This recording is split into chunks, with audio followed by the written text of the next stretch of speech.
What if the truth of cinema wasn't written in scripts, but hidden between the frames they cut and the reels they buried in the late years of the Cold War, and the uneasy calm that followed Hollywood found a profitable language in explosions, uniforms, and flag-draped heroes? But every so often, an action film wandered too close to something else: real operations, real politics, real blood on the wrong soil. Those films were still sold as entertainment, but somewhere between the poster and the final print, someone stepped in and said, "Not like that." Scenes were trimmed, lines were rewritten, endings were softened or made to point in a safer direction. Some movies were quietly dumped to video. Others were sliced into different versions for different countries, as if the truth itself had to be redubbed. Look closely at these forgotten titles, and you see a pattern: soldiers and operatives, caught between duty and doubt, governments hiding behind technicalities, and heroes trapped in stories that no longer belong to them. These are not just action movies. They are accident files, classified reports, and diplomatic cables disguised as VHS covers. These are the 5 films that revealed what Hollywood tried to hide. Film 1: Chain of Command, 1994. It opens like any other mid-90s action thriller, yet something about it feels out of place, as if the movie is trying to speak louder than it's allowed to.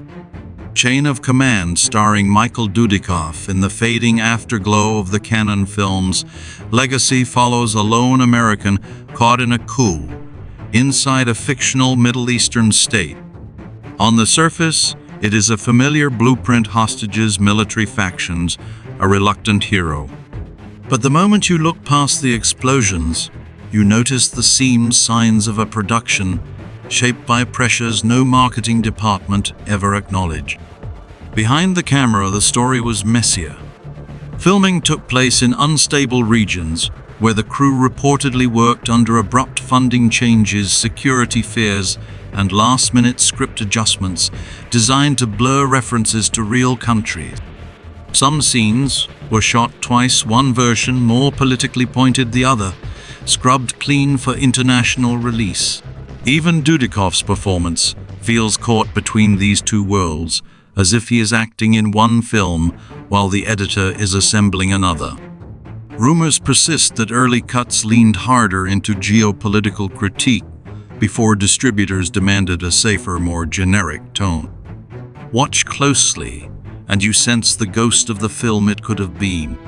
A thriller about foreign influence and back-channel power struggles becomes a neutral, anonymous battlefield. What remains is an action movie wearing someone else's silence, proof that sometimes the loudest stories are the ones trimmed down until no one remembers what they were trying to say. Film 2: Death Before Dishonor, 1987. It begins with the confidence of a traditional Marine action narrative, but beneath its uniforms and battlefield grit lies a film that walked directly into one of the most volatile political climates of its decade. Death Before Dishonor, led by Fred Dreyer, arrived during a moment when American portrayals of Middle Eastern conflicts were under intense scrutiny. On the surface, it offers a straightforward tale: a disciplined Marine gunnery sergeant confronting terrorism with unwavering resolve. But the simplicity is deceptive. The closer the film edged toward real geopolitical tensions, the more forces around it seemed determined to soften its impact. Behind the scenes, cast and crew faced a delicate balancing act.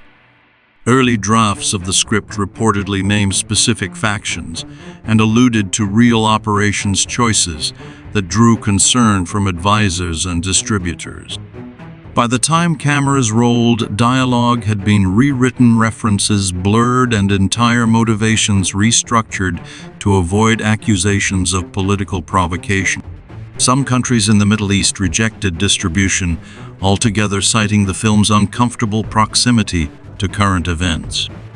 Even in the United States, marketing campaigns emphasized generic heroism instead of the sharper, more controversial narrative that insiders claimed once existed. The final cut feels like a film negotiating with itself, wanting to confront real violence, but forced to settle for abstraction. Its action scenes deliver the impact audiences expected, yet its silences speak louder.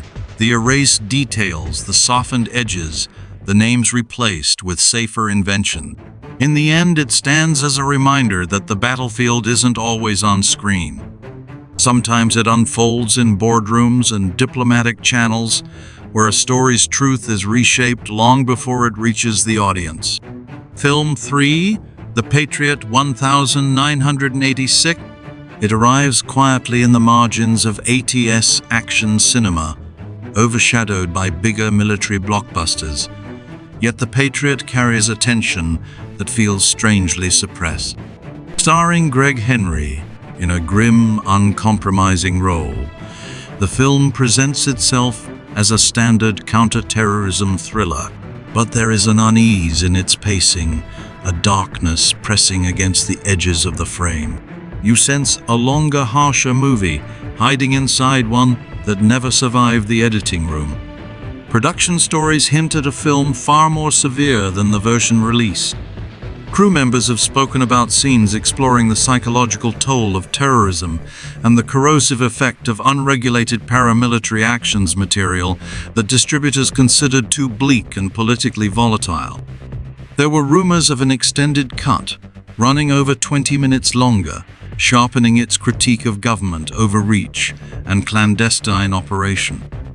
That version allegedly screened only for internal review before being shelved. In its place came a shorter, cleaner narrative, trimmed to fit the home video market and stripped of the thematic weight that might have distinguished it. Even so, traces of the lost film remain. Sudden shifts in tone, abrupt scene, transitions, and characters who behave as if entire motivations have been removed. Henry's performance seems built for a story that once carried more moral ambiguity than the final product allowed. And yet, despite its compromised form, The Patriot offers a haunting question: what happens when the truth a filmmaker wants to tell is declared inconvenient? It stands like a redacted document, whole paragraphs blacked out, leaving only enough context for viewers to sense what has been hidden. Film 4, Diplomatic Immunity 1991. From its first scene, Diplomatic Immunity feels like it's circling something too sharp to touch directly. The film follows a grieving father who hunts down a protected criminal, an untouchable killer shielded by political privilege. On the surface, it plays like a straightforward vigilante thriller, driven by Bruce Boxleitner's controlled intensity and Billy Drago's eerie unpredictability. But the real intrigue lies not in the chase, but in the names, places, and governments that the film pointedly avoids mentioning. Insiders have long whispered about a very different version of this story. Early drafts allegedly identified a specific South American nation and referenced real historical atrocities tied to powerful diplomatic families. According to production notes that circulated quietly among collectors, studio executives intervened when those details came too close to echoing real-world scandal. The solution was drastic. The country became fictional, the political context was diluted, and several scenes were reshot with softened language to avoid potential international fallout. Yet the film cannot entirely escape its origins. Its villains feel too real for fiction, its political maneuvering too precise to be coincident. Characters speak in vague but pointed phrases, as if dancing around a truth they were forbidden to name. Locations seem redressed to obscure their real-world counterparts. Even Drago's performance carries a strange, unsettling confidence, as if his character still belongs to a harsher story that no longer exists on screen. What emerges is a thriller trapped between two mandates, expose the nature of power without pointing at the hands that wield it. The result is a film that seems to glare at the audience through half-closed blinds, revealing just enough to suggest the rest. It's the kind of story Hollywood releases when transparency becomes too costly and silence becomes the safer narrative. Film 5, Joshua Tree / Army of 1993. At first glance, it looks like a sun-bleached chase movie, all roaring engines and desert heat. But Joshua Tree, retitled Army of One for the U.S. market, carries a fractured identity that speaks louder than its gunfights.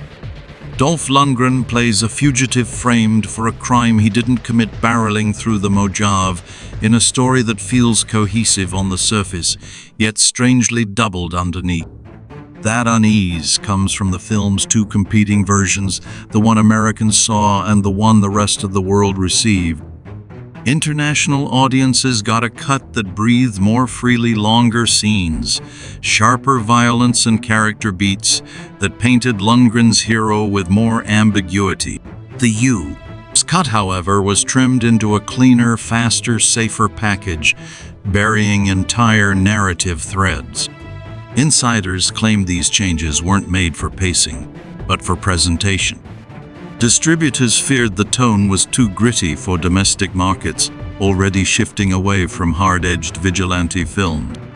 Some scenes, particularly those involving explosive stunts, were said to have raised liability concerns because Lundgren reportedly performed several high-risk movements without full clearance.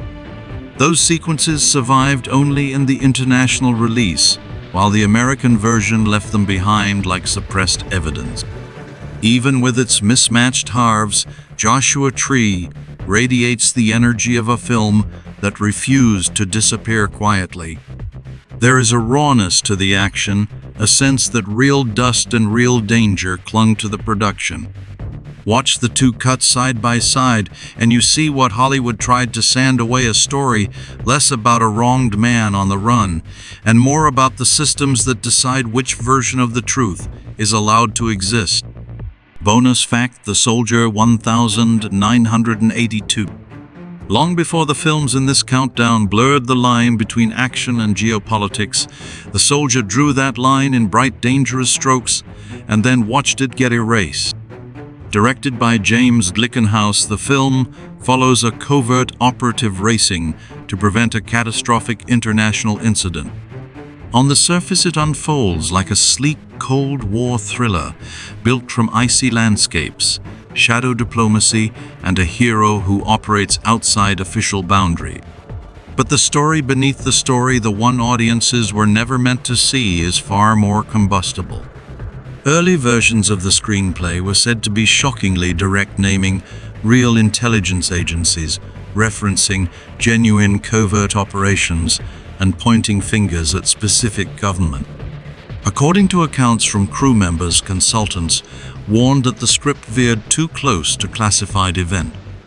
Yet those warnings only fueled the production's ambition. The film pushed for authenticity, shooting in high-security locations, using tactics patterned on real field operations, and staging stunts that blurred the edge between choreography and genuine danger. Then came the pressure. Distributors demanded changes, politicians raised concerns, and several key scenes were reportedly cut or rewritten to dilute their political force. By the time the final print was assembled, the soldier had transformed from a blistering geopolitical statement into a stylized thriller whose sharpest edges had been sanded away. But the remnants of that earlier film linger like fingerprints on a suppressed document. You see it in the urgency of the performances, in abrupt transitions that hint at missing context, and in moments where the plot seems to leap across redacted sections of narrative. It stands today as a blueprint for the films that followed, a reminder that action cinema is never just action when it gets too close to the truth. Some films fail on screen, others were never even allowed to fail. Across these 5 films and the shadows cast by the one that almost vanished, entirely you can trace an outline of Hollywood that rarely appears in documentaries or behind-the-scenes interviews. It is a Hollywood that negotiates with governments, trims stories to ease diplomatic tension, and reshapes characters to avoid naming the wrong enemy at the wrong moment. Each movie in this countdown carries its own scar, a missing scene, a softened truth, a fictionalized country that once had a real name. None of them were designed to expose anything yet.